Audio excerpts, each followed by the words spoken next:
I think this will be the shortest video of the keyboard harmony series because this is, in my opinion, very easy. And the reason is when we move down a diatonic third between two chords in root position, you get two common tones.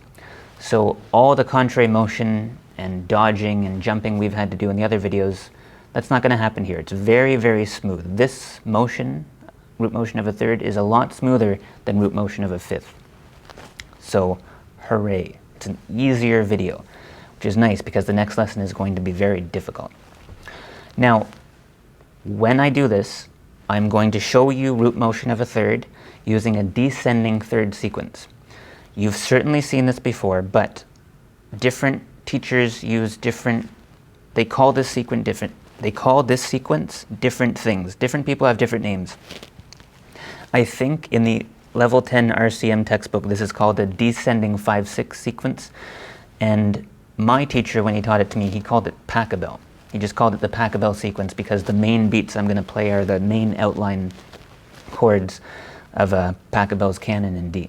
But I'm calling it descending thirds. It's 1, 4, 6, 2, and then a cadence. So tonic, submediant, subdominant, supertonic, and then there's a cadence. And one other thing we have to remember is when I do this descending third sequence, there's a version for the major keys and there's a slightly different version for the minor keys. In the minor keys, when we get to the supertonic chord, I'm going to replace it with the supertonic 7th chord, because if you recall from your harmony class, we are not allowed to use diminished triads in root position. So when I play the major version of the descending third sequence, I'm just going to hit the 2 chord. But when I do it in minor, I'm going to add the 7th for the sake of Bach. So here's what you need to know. When your right hand, when we play a root position triad and your left hand moves down a third to the root of a different triad, the 5th of the first chord steps up. That's it. Not exciting? Normally I list lots of rules, but here there's only one. The 5th of every chord I'm going to play as my left hand descends down in thirds is just going to step up, and the other 2 notes are held as common tones. It's very, very simple. Look how easy it is. This is going to be short. Here's a C major triad, root position. Here's the 1 chord. I'm going to cascade my left hand down in thirds. So C is going to go down a third to A, F, D. Here's a C major chord. G is the 5th of this C major chord, and it's going to step up while my other 2 fingers do nothing. See those common tones? It's a very easy transformation to get from the tonic chord to the submediant chord.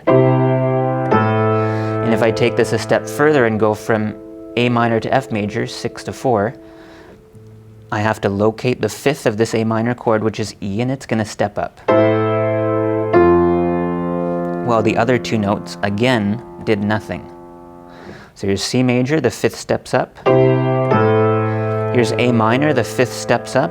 And now to finish this off, to get to D, the supertonic chord of C major, what's the 5th of this F major chord? It's this C up here. And that's it. And then I'm going to add a cadential 6/4, which you should have learned already, to finish this off. You should have learned this already. It's the 5 chord with a tonic triad kind of in the right hand that resolves to 1, that moves to 5. I'm not going to explain that because you should have learned that when you were like in grade 5 RCM piano. So here's the descending third sequence. Tonic chord, submediant, and then 4 chord, and then 2 chord, and then cadential 6/4. Okay, very easy. The 5th just keeps moving up to the root of the next chord until the cadential 6/4. Let's do it in a minor key. And this time, when we get to the 2 chord, believe it or not, I'm not going to move my right hand at all. I'm not going to budge. No finger is going to move. And by doing that, I'm going to be creating a supertonic 7th chord, right? If you think about it, if you take a 2/7 chord, the top three notes are the 4 chord. So here we go. Let's do C minor so it's perfectly clear. Here's the tonic chord in C minor. G is the 5th. It's going to move up to A flat to create the 6th chord. The 5th of A flat major is this E flat. It's going to move up to F to create a 4 chord. And now I'm going to change my left hand to D, and I'm not going to move this at all. I'm going to keep playing the 4 chord in common tones, and when I play D, it becomes the supertonic 7th chord, which I can then resolve to a cadential 6/4. Here it is. I shouldn't have moved. Oh, I let go of something. Don't move. Easy, easy. Here's F minor. Here's the 1 chord. Here's the 6th chord. Here's the 4 chord. And I don't move, creating a 7th chord, cadential 6/4. And of course you have to do it in every key. Here's E minor. Here's the tonic triad, here's the 6th chord, here's the 4 chord, here's the supertonic 7th chord, and I don't move at all. Cadential 6/4. Extraordinarily easy, 2 common tones. Audiences love this chord progression. I'm kind of tired of it. It's used in lots and lots of pop music, but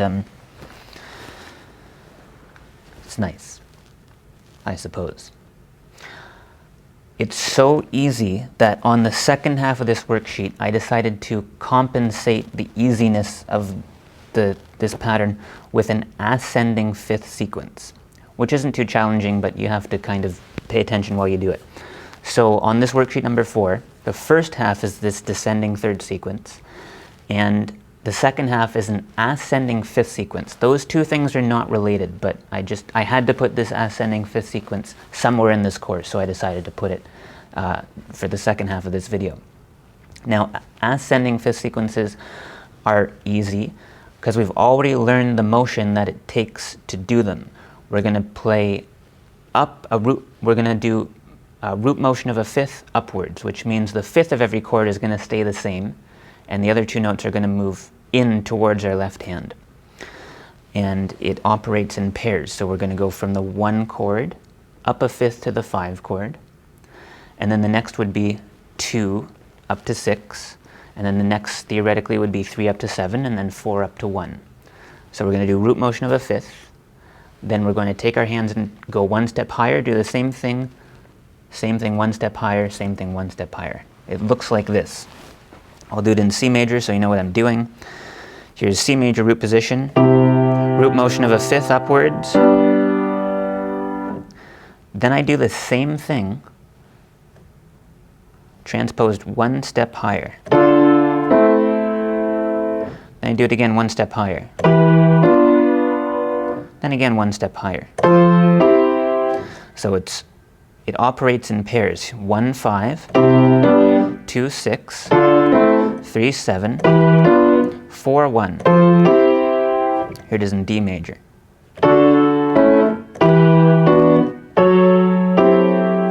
Oops. I made a mistake. Some of you really keen harmony students know why I made a mistake there. In fact, some of you might be screaming at your screen right now.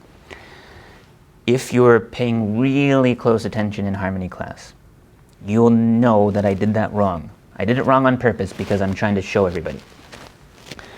In harmony class, once again, we've already said this, you should have learned you are not allowed to use diminished triads in root position. This is a problem for the ascending 5th sequence.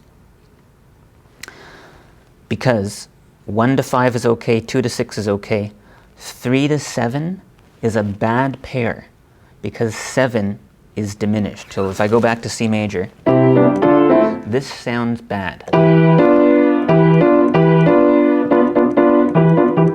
Or at least it did to Baroque people back when they were doing this. Maybe this sounds normal to us because our ears are so different today, but we're not supposed to play the 3 and 7 pair. We're supposed to remove it like this. You're supposed to go 1 5, 2 6. You're supposed to skip over 3 7 and then just go straight to 4 1. So it's So if we go back to D major and do it properly, E flat major, 1, 5, 2, 6, 4, 1. E major, 1, 5, 2, 6, 4, 1. We always skip over that middle pair, the 3 to 7.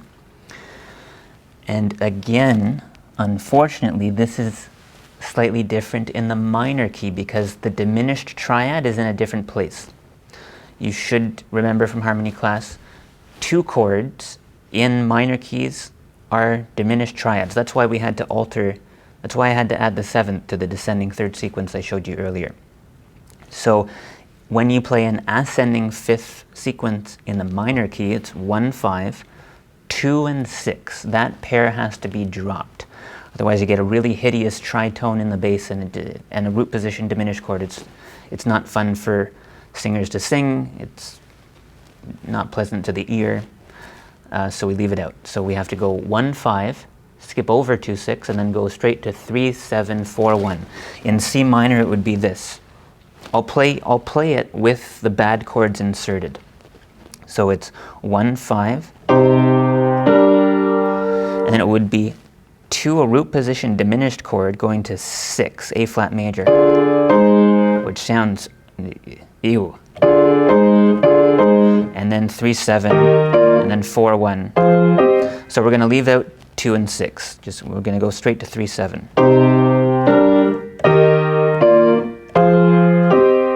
Much more pleasant. You notice when I played the 5 chord, the 2nd chord of the series, it didn't have a raised leading tone. It was melodic minor, subtonic B flat.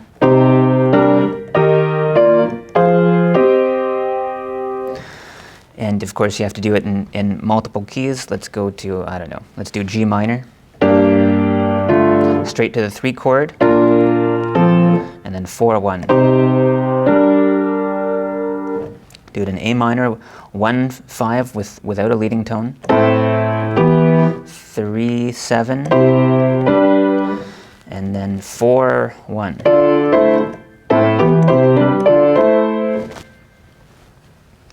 That's it. I'm pretty sure this is the shortest video. So that's easy. It's worksheet number 4. You can go to my website and download it, and it not only has all the notes I just played, but it has the fingering that I used. So it has the best fingering possible so that you can hold down common tones and move your hand as little as possible, because we're training our muscles to, we're giving them reference points so that we can create these snappy motions in our hand. And when our left hand moves to a specific note, our right hand knows how to respond really quickly. So you can go to my website and give me a few bucks, and you can download that worksheet number 4, and I'll see you back for the next video.